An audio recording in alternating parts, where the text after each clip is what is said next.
and welcome back to Scottish Independence Podcast. We've got two guests, Wendy MacDonald and Sean Mellon, two of the organisers of the All Under One Banner marches. I can't believe we've not had them on the podcast before because they've been organising marches for the Yes movement for years, including some of the huge, most successful ones we've ever had. They're still organising them. There's one coming up on Saturday, which is why we thought, right, let's get them into the studio. And I mean, for all that we've been to All Under One Banner marches, and you know, we've put out podcasts or material from it anyway on social media, but actually we've never talked to them. We've never talked to any of the organisers, but we've talked to organisers of other marches, like Believe in Scotland ones, but we haven't with All Under One Banner. High time we did. Yes, and they're sort of unsung heroes in a way, I think, and much more comfortable behind the scenes maybe than in the spotlight. But it was really good to speak to them, and it was good to get a glimpse of how much goes on in the organising of these big events and what the focus is from their perspective, which was really useful. So they're going to take us through that. The march that's coming up on Saturday is Bannockburn, which is always a lovely event. And with everything that's happening politically just now, we've just had the election, we've got the majority in Parliament, we've got 3 of the 4 bits of the UK all wanting out of the UK in one way or another. Just feels like time that we should be hitting the streets again. We should be making noise again. We should be visible again. So come along, have a great day. Yeah. I'll be there. The Slates will be there. The Yes Stones will be there. This time it's a little bit different, isn't it? Because it's more of a entertainers and entertainment. We'll let Sean and Wendy tell us more about it, but we're delighted to have them on the show as our guests. Welcome, Wendy and Sean, into the studio. So the Bannockburn March is coming up, and it would be lovely if we could get a decent turnout, wouldn't it? Because things are getting very exciting. We just wanted to give you an opportunity to tell people when it is, where to meet, what's going to happen. It's 11 o'clock. It leaves it. We'll start gathering for 10 o'clock at the old brig. And for anybody that's put off, the route was changed. It only takes about an hour and 15 minutes now. Instead of the last one, there's 2.5 hours. And it takes us right through the Stirling city centre, so it's very visual for us as well. Up to the Bannockburn field, probably about 12:15, and then within 10 minutes the rally section will start, and we've got some excellent performers this year. Oh, yeah, who have you got? Clues? Who have you got? It's a surprise. It's a surprise. You'll be over the moon. Will we? All right, okay. There's some old favourites, aren't there? Who I always like Kevin Gore's one of my faves. I'm sure he'd be thrilled to hear that. But it's good that you've changed the route slightly because it was a long march and it's uphill as well. Some of it, isn't it? Given that we're all getting a bit older, that's probably a good thing. Yeah, you know, I was saying to Sean a couple of weeks ago that I don't know if I can do this marching anymore now. I can't do it till I'm 70 odds. Oh, I know. You kind of get to that point, don't you, as we're all getting older. It will be good. Stirling's never as busy as Glasgow or Edinburgh, but we still expect a decent kind of turnout there. Hoping the weather's good. We'll actually be opening a crowdfunder on Stirling, that's for Edinburgh, to raise the funds so that we can do the same again, have another rally. But it's going to be a wee bit different at Stirling. There'll be no more speeches or anything like that. I think everybody's heard everything that needs to be heard. We've just had an election as well. Yeah. So let's make it a wee bit different and have some fun in the park and have some music. Great. That sounds really brilliant. Good. Thing at Bannockburn as well, and people who, you know, it's such an easy place to get to. If you can't go on the march, it's a good place to, you know, just aim to get to Bannockburn itself. There's places to park and, you know, folk join in that way. It's sometimes not as easy to do that at the other venues, but it certainly works at Bannockburn. Yeah, it sounds good. Always one of my favourites, the Bannockburn one. I don't know if it's just the atmosphere of the place from last year's one that I just thought was delightful. I don't know whose idea this was, but I got there early to set up. And it was there was a mist still on the field. And somebody had put flags all the way around under the statue. And it was just brilliant because it was, Nice. as I say, it was misty and it was calm before everything starts happening. And there was just something, I thought, you could feel the souls of the people who fought. It was really moving. Yeah, that was actually Andy Ritchie that put all the flags up. And see when I come in with the march to the field, I couldn't believe it. It looked absolutely brilliant, so it did. I was Andy phoned me messaged me about a week before it, and he asked permission. He said, "No, do what you want, mate, as long as it doesn't interfere with your stage." And as Wendy says, I walked up into the field and went, "Wow, that took a lot of work." Yeah, but it was brilliant, and I hope he's going to do that again this year or somebody. The atmosphere was just wonderful. Yeah. It was great photos with that, with all the flags, and they were all indifferent. I mean, they were all mixed. It was brilliant. And then I'll be there with the slates. We'll just stick that. If anybody's not seen the yes, they're at everyone. That's always quite popular, isn't it? And the other thing you sometimes get at Bannockburn, sometimes kings turn up. People dressed up. You know what? I'm glad I don't carry that flag, and because see when the wind takes it as well, I mean, you must be white knuckles by the time you get to wherever the end point is. But they're cracking, and they're all handmade, so they are especially. Yeah, and they've all got their own names, haven't they? Big I'm Blue. not sure. Big Blue, and that's the one we all know, Big Blue. Yeah. Hopefully the other one's not Bonnie Blue. Anyway, the important things, we've at least managed to get that in, that it's Saturday the 20th. Gather at 10:30. 10:30 at the Old Brig in Stirling and march up to Bannockburn Field. Make sure people are wearing comfortable shoes and have a drink and dress appropriately for the weather. We should have the same as last year as well with the bikers. They led us out for Lawrencecroft Road, but actually the bikers contacted me and they were trying to get a drive-by past where we're only using one side of the road so they could drive past on the other, but there was not one bit of the route we could do it. So it's probably going to be the exact same as last year. Oh, well, but the Glasgow one that we've just had, it was like a circle, wasn't it? Yeah. But see, at the end, when the bikers were there as the march was coming back in, that was amazing. I filmed that. I just walked it, and as they were coming in, and that bit of film has had tens of thousands of views. Yeah, it's great. It's great how you hearing the bikers. So it is. I mean, you feel it in your body when you hear them going past, when you're right beside them, even just revving. Yeah. I wonder how any of them have got any hearing left, mind you. Yeah. Do you want to tell us a bit about the sort of how you got into doing all under one banner marches and things? But I met you by accident, didn't I, Sean, on a train? I can't remember where we were going. Train. And you started telling me about some of it. I thought, this is fascinating, this story. Well, it was Neil Mackay done the first march, and I turned up and ended up stewarding and just got kind of pally with him. And every year Neil was just organising Glasgow himself. And I think it was 2016 or 2017, he said, "Do you fancy coming in and helping us out?" And it was me and another guy called Gary Kelly and another few people. And then 2018, I think, was the first year. We done Glasgow and we done a collection. And we looked at the money and went, "We've got enough money to do another one." We done another one.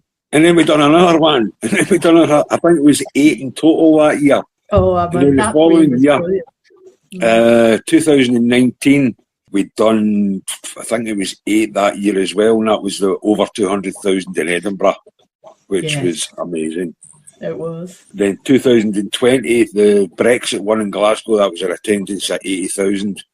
And then the dreaded COVID kicked in, which hammered us. So we'd cancel everything, follow the guidelines from the Scottish Government.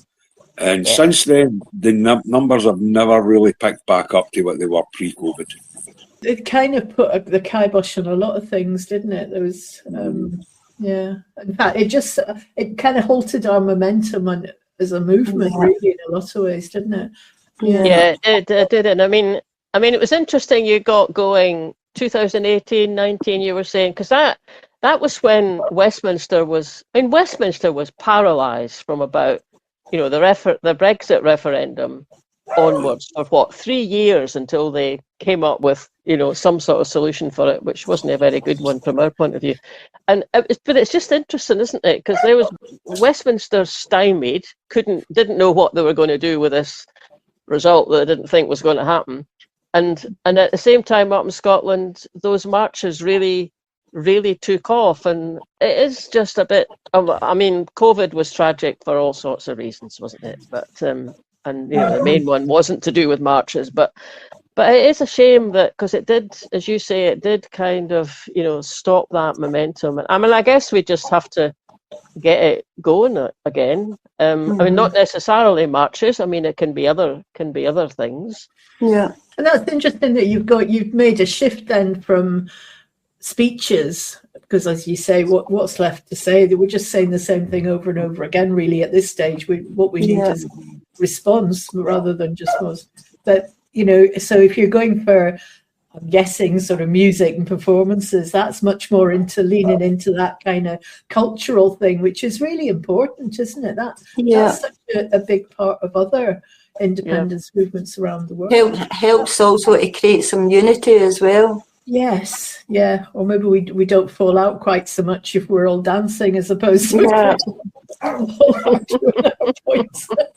I always like the various stalls as well, because there's such a social bit of it. You see people that you don't see the rest of the year even, or you only meet them up at marches. I must say that Neil from Yes Stones does a fantastic job. I mean, they raise some amount of money, and every single penny it goes to food banks. So hats off to everybody at Yes Stones. You do a tremendous job. They're brilliant, and I think it's over £10,000 that they've raised. Brilliant. It's really good. And you think, you know, everybody must, you know, surely they've painted everything they can think of to paint by now, but no, every March there's a dozen different designs come out. It's interesting, isn't it? I mean, it's you saying that about Yes Stones, and yeah, they do the collections and they give it, you know, to food banks. And I was watching a wee thing on somewhere or other on Blue Sky, something on social media this morning, and it was an American Boston news presenter talking to one of the guys who does a lot with, you know, the Tartan Army. So there's a load of them, of course, over in Boston just now. And she's saying, I heard that you're going to be giving money to a local children's charity. And he said, oh, yeah, well, we do that. I mean, wherever Tartan Army goes, we just do that. And she's going, it's amazing. And, you know, why do you do that? And he more or less said, well, it's just a Scottish thing. I thought, oh, good on you, mate. And it's kind of the same with Yes Stones, isn't it? It's kind of like, well, you know, if you can make some money, go and put it somewhere where it can do a bit of good. And what's involved then? I mean, we turn up on the day and have a great time, but you'll have been working for weeks or months beforehand. What's involved in organising it? Stress. Stress. Loads of stress. It's not a case where you just phone the council and say, all right, we're having a march. There's got to be a notification made, at least 28 days notice. We're normally in up to a year before. Aye. Oh, wow. You've also got the route has to go in, which can be subject to change with like roadworks, stuff like that. Also, we need to check that we're not standing on anybody else's toes, because if they've got an event on the same day, try to work as good as possible with other groups. Yeah. That goes in. Then the council meeting comes. And the council meeting, they want a risk assessment walkthrough. Our risk assessment covers you getting hit with a bin lid falling to the moon. Absolutely everything. Generator risk assessments and public liability insurance for the rally section. We cannot get insurance for the march. It would cost mad amounts of money. Yeah. So you go into the council meeting and it's like, you're going to try to compromise with each other. And we're trying to get the best that we can. So getting that route in Stirling reduced was a battle a few years ago. But even the police backed us up as well. It was far too long.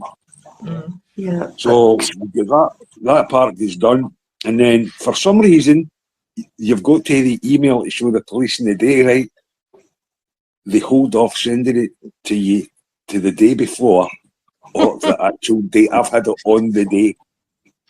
I think, Wendy, did you know, got on the day this year for Glasgow? I think it was like a few days before, a week before or something. But what I was going to say, Sean, was it's not just the council are sitting in your meeting. It's a full squad of folk that you're sitting with. All the emergency services, roads, anti-terrorist squads.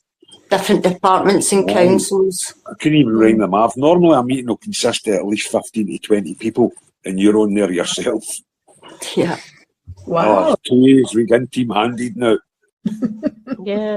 Well, at least now you know you must be able to anticipate most of what they're going to throw at you by now.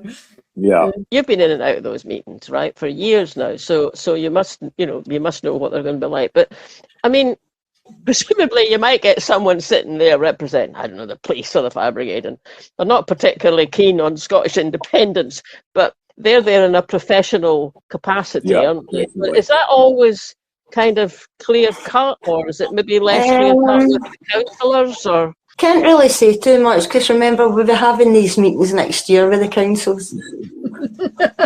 Okay, I think we'll leave it there then. That's fine. As professional, they know our rights to protest and set these events up, but also they've got to, and us, the greatest consideration is public safety, to make sure nobody gets hurt or harmed or property damaged or anything like that on the day. So I would say 99% of the councils are very professional. That's really That's good to hear. Yeah. Yeah. And I mean, it brings a lot of business into the town centre, doesn't it? Because everybody, even before and after the march, you're getting your coffee beforehand, you're having maybe your drink afterwards or whatever. But there's never any trouble, is there, on the All Under One Banner marches? I've never seen any trouble. No arrests today. No. I mean, that in brilliant. itself must be, something that everyone in those meetings must be well aware of and presumably just, relieved about, because there's other marches that you wouldn't go in thinking, oh yeah, I'll be fine, there'll be no trouble. You might actually be thinking, what are we going to do if there's trouble? So so it's really good. Yeah. I think it was 2018 or 2019, I can't remember the year, we actually got approached by a brewery who offered to put up a tent in Glasgow Green and we would get a cut from every pint. I think there were 16 members at that point in time and every one of us voted no. No alcohol at our events. No chance. Yeah. It would have been a different kind of atmosphere. It was, I mean, we've probably all got our own favourite sort of moments from the marches, but there's been some real iconic things, hasn't there? I mean, the Cayley under the bridge, I always remember that when that was the January. It was just spontaneous. And everybody was that the one where it was raining? It was sleeting. It was there was a whole flood. I wasn't at that. I was at the one the year before that, which was also a huge march. It was the first march I'd ever been on, and I did have a flag, but I was also taking photos. And then I thought I can't do both, so I gave my flag to a friend and carried on taking photos. And the time it's also a long way to march from University Avenue over to Glasgow Green. I mean, I'm not sure I would want to march that far now, just personally, but it's great, the kind of atmosphere and the way you're just standing, walking along and chatting to people and asking where they're from. It's great, actually. It's really, really good. I remember there was the Glasgow one when it came, the big flyover where all the cameras are, where usually Kevin's set up there. There's a bridal shop on the parade, and there was this woman who's getting a wedding dress, and she saw the march come out. She ran out on the pavement, wrapped the saltire around herself, photographed, then went back in and got the rest. I thought Billy Knox actually took some cracking photos that day, the lassie in her wedding dress. We actually, it was Edinburgh that was cancelled because of the bad weather, Sean, and everybody was moaning. We're thinking of people's safety. What do people not understand? Yeah. The Meadows was 2 feet underwater. And that's where the rally point was supposed to be. So we held off as long as we could. We got into a bit of bother for that.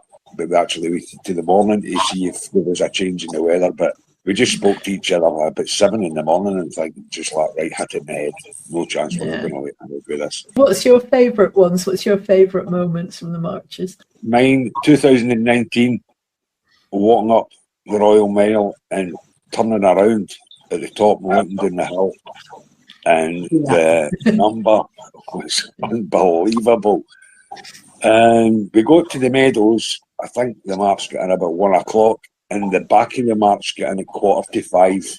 Yeah, I was on that march, and by the time I got to the meadows, all the rally was finished. Yeah. I mean, there's millions of people still there, but we'd missed the lot because it took. No, that was a fantastic day. At the time, I was doing the filming, so I'm walking backwards, and see, when I seen everybody, honestly, there was tears in my eyes, how proud and how great it felt. Fantastic. I really wish we could get back to that. Oh, definitely. There's a bit of research that I saw not so long ago. I mean, it's old research, but it's if a movement or a cause can get people hitting the streets, if they can get 3% of the population on the streets, they will win. Oh, I was nearly right. It's the 3.5% rule. It was research by Erica Chenoweth, who found that non-violent protests are twice as likely to succeed as armed conflicts, and those engaging a threshold of 3.5% of the population have never failed to bring about change. I think also the union quaked in their boots when there was quite as many numbers out in the streets.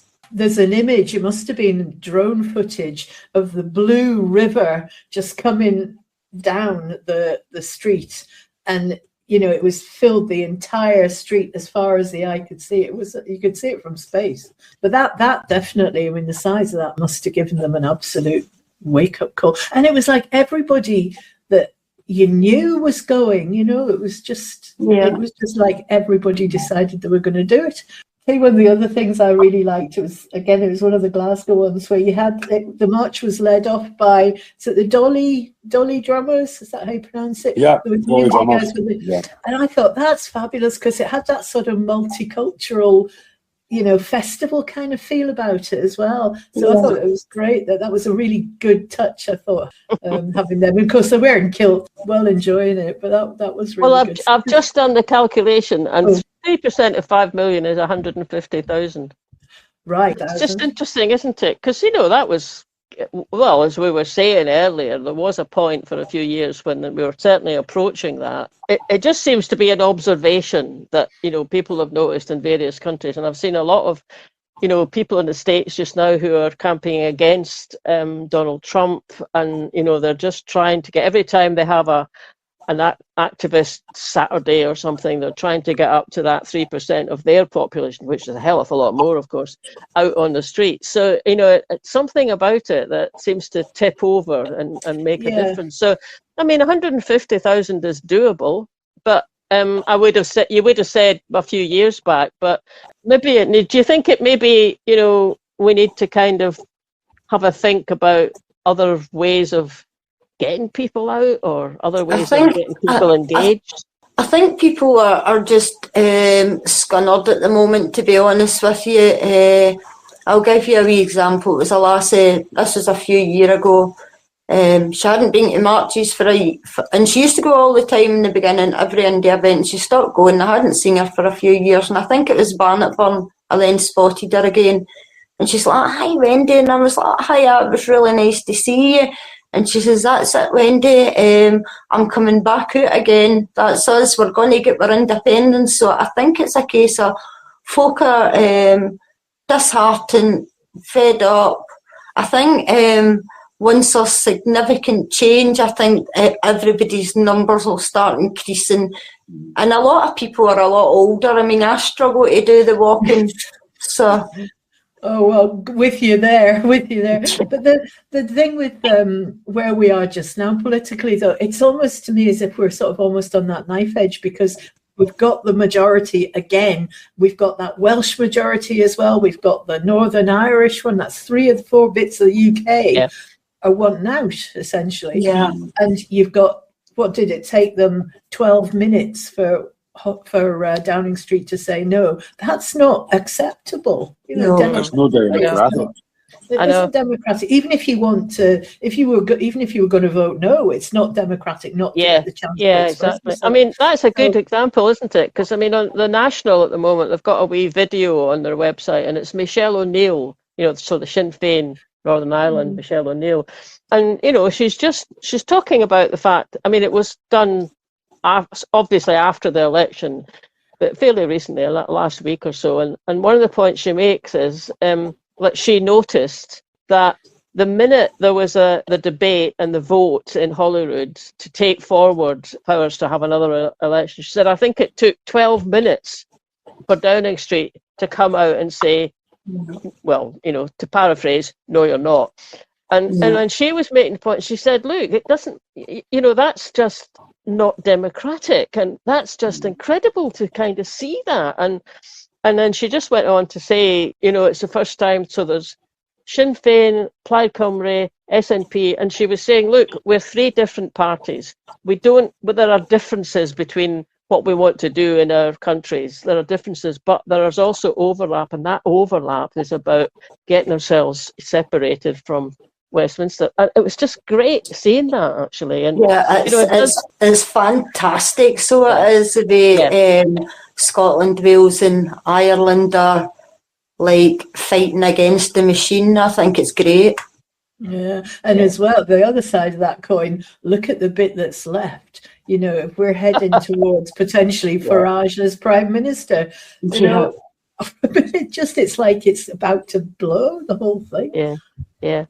Fiona and I are, in a couple of weeks, we'll be over in Brussels with a group of activists from two separate groups in the European Parliament. And, the theme of it is to mark the 10th anniversary of Brexit, which is on the 23rd of June.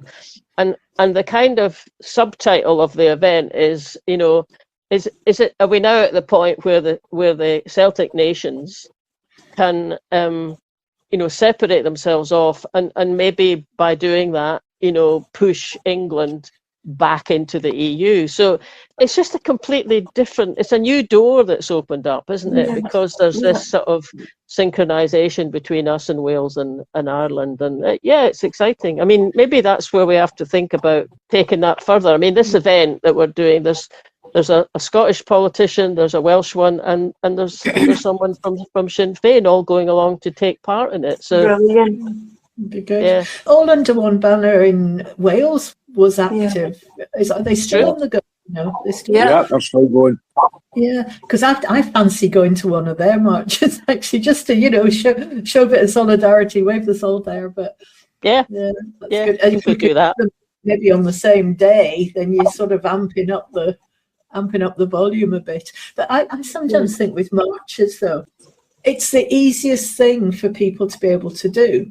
In a situation where you can't control anything, you can't control what Westminster does.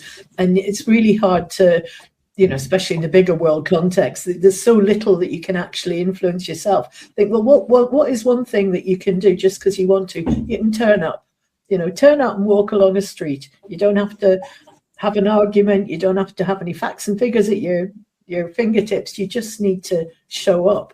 And I think that's really what the march is, the beauty of what you guys do, is it gives people the opportunity just to be there and be counted, to be visible. I think that's really it's about the visual impact. It's about letting them know we've not gone back in our box. And people say marches change nothing. They probably don't. Nothing to do with independence, but it's making a statement. And it's bringing the people out and it's bringing them together. I mean, they would like it if we didn't do it and there was nothing about independence anywhere and we were all hushed back up again. So it's important that organisations keep up the fight about independence, and All Under One Banner fully supports any organisation that does pursue independence.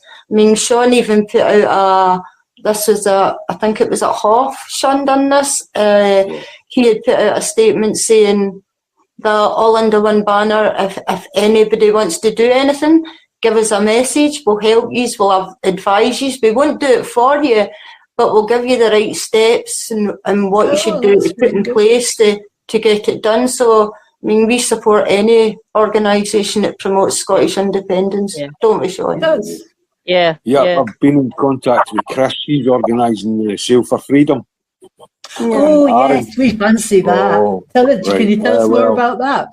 Chris got in contact with me, and I've had a few online meetings with Chris, etc., taking him through everything, how you plan everything, finance and stuff as well. And me and him sat down and put the application in.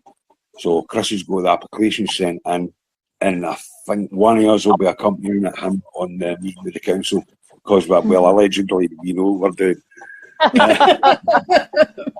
So is that a meeting with Brodick Council? I'm not sure. Oh, okay. Whatever area he is. It will be actually. Probably have to be both of them, won't it? Because if they're marching to Ardrossan and then you've got the sale, then something happens on the other side. That's quite complicated logistically, isn't it? I'm just going to get the train down to Ardrossan. You don't have to walk all the way there. I'm just pleased the ferries are going from Ardrossan again. I know. It's something a bit imaginative, isn't it? It is. People out again. It's a bit like the chain of freedom that we tried to do with all the folk holding hands across the canals. That was that was ambitious, and it's another opportunity just to turn up and take part, isn't it? I think that's really good for us if you feel as if you're doing something. But it still sounds good fun. Maybe we should see if next time you're speaking to Chris, tell him to come on the podcast, and we'll give that a bit of promo as well nearer the time. Yeah. And you've cancelled the Inverness one this year. That was a shame. What happened with that? Logistics and finances, basically. Finances for last year for Glasgow, Stirling and Edinburgh. At the end of the year, it was £10,000. We got slightly more than that. We budgeted quite well because we were left with £6. Well, that's very good. That's actually very impressive. It's things people don't realise they costed. The toilets cost £1,000. Wow. For Glasgow last year, it's a thing called a Section 89. If your stage is higher than 600 millimetres, you need to apply for this to get the stage inspected and all that. So they've got people's wages to pay on the day to come and inspect everything. Oh, right. Then you've got to hire the stage, the PA, all that kind of stuff. That doesn't come cheap. Yeah. And it's hired in differently for each event, depending on how big we're expecting it to be. And even like fencing and all that kind of stuff as well. The costs are astronomical. I think Inverness is going to cost us about £5,000, won't it, Sean? £5,000. People don't think about that side of it, though, do you? You just sort of turn up on the day, have a good day. The fact that all these things have had to be hired and organised, you kind of... It's a big commitment, really. And the fact that I think where I particularly really respect you guys is the fact that you went to the highs of the big 200,000 marchers, and then when things got quieter, you could have just gone, oh, well, that's it, we're jacking it. But you've kept going, and we won't stop, definitely. What does it say? No rest till yes. Even if I'm 85, I'll still be there filming. God, let's not hope. Let's hope it doesn't take that long. It's remarkable, I think, Wendy, you in particular, the way you walk the entire march backwards. You know, this is terrible to say, but it's really good because I don't need to do it anymore now. I couldn't do it anymore now, but because I'm the named organiser for Glasgow, I have to be at the front so that the police are there if they need me. There's a lot to do, so there is. So now I'm at the front with the banner, so I'm just in front of that. But it was good, but I'm quite glad I'm not doing it anymore now. It's hard going. I used to introduce you as Wendy who walks backwards. Hello, I'm Sean, and this is Wendy who walks backwards. That's what I would say to whoever's carrying the flag. That's Wendy who walks backwards. She'll keep you right and whatever. This sounds like your tribal name, doesn't it? I know, that's what I was thinking. It's like a hawk flying over or something. but it's brilliant that they're still happening. I'm really pleased there, and we try and go to as many as we can. And I think we've been to most of them between us, and filming them is always good because people like to see themselves, as well. Yeah. Is there anything else you want to get across to folk? I mean, should we say something about, it's always a really family-friendly, fun atmosphere, isn't it? There's never any trouble. No. And we just... yes, there is one thing I could add. I know we're not having any speakers at Stirling this year, okay? But see, we deal with organisations, not individuals, for speaking. And if an organisation wants to speak, can you email allunder1banner@mail.com and not contact the organisers directly, because sometimes the refusal is received with great offence. And we don't need to, we cannot accommodate everybody. Yeah. And we need to ensure as well that when political parties are involved, there's a balance, there's a good mixture. It's all under one banner. It's the movement, not a political party or one person. Yeah. But I would just like to say, come along, June the 20th, meet us at Stirling Brig. We'll have a great day. There's wains, there's dugs, there's even been a duck. There was a duck there at Glasgow last year. This year. Everybody's always smiling. If you don't know anybody, don't worry. You get to meet folk, and you meet people, and you become friends for life. So you do. Come and have a good day. Absolutely. Well said. Well, we'll see you there. I'll see you there. Marlene is doing something else, and we'll get some film of it. We'll get the footage out. And I sometimes think that's the other thing with the putting on a march. I mean, that last year's was about 15 minutes worth of the march coming in. Stuck it up on TikTok. That's had over 40,000 views. So even though there wasn't 40,000 people on the march, but they still know about it because you presented a spectacle, something to look at, and and a lot of the comments on that video were things like, "Oh, I wish I'd known it was on." You think, well, how do you get that message out? Great. Oh, it's been lovely speaking to you. Yeah, it's lovely to meet you. I'll watch out for you at Stirling. Yes, give us a wave. So thanks for all your efforts that you put in. I mean, it's no easy job, as you've explained. It's a lot more complicated than people realise, but we're very appreciative of the fact that you do it, that's for sure. Yeah.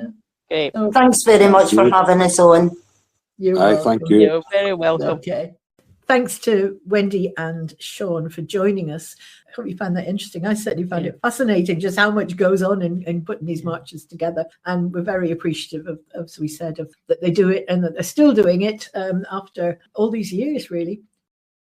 That point that came up in the discussion about that 3.5 rule, which I think I called a 3% rule first of all, but it's 3.5%. I mean, I just find it really intriguing. I mean, where I've heard about it, I mean, I think, again, I sort of said it in the podcast, has been currently in the United States, where, people who are very, very now against Trump and what he's doing with their constitution and their society, and they're organising, will have an activists day on Saturday. So it happens all over the States. And they're not, I don't think they've got up to 3.5% yet. Big population, so that's a lot of people, but every time they have one of those events, it goes up and there's more people, and it's fun, it's safe, it's non-violent, and it's just quite inspiring. So they see each other and they go, oh gosh, we can do something, we're not powerless here. And I mean, we worked it out, didn't we? I worked it out there.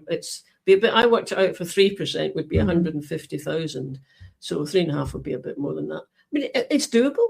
It's doable. And arguably, we may have already done it, depending on what estimate you accept of the big march in Edinburgh. The other thing there is you're there with fellow travellers, people of like mind. And if you relied on the mainstream media, you would be forgiven for thinking there's nothing going on in the independence camp. But that's not true. We know it's not true. And there's an opportunity to be out with it and just see how many other people are, feeling the same way as we are.